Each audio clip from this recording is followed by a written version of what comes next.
செம்பருத்தி செம்பருத்தி பூவ போல பெண்ணொருத்தி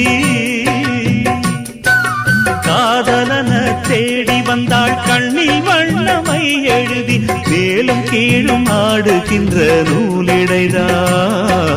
மீண்டும் மீண்டும் நான் படிக்கும் நூலகம்தான் நாளெல்லாம் மீண்டும் மீண்டும் நான் படிக்கும் நூலகம்தான்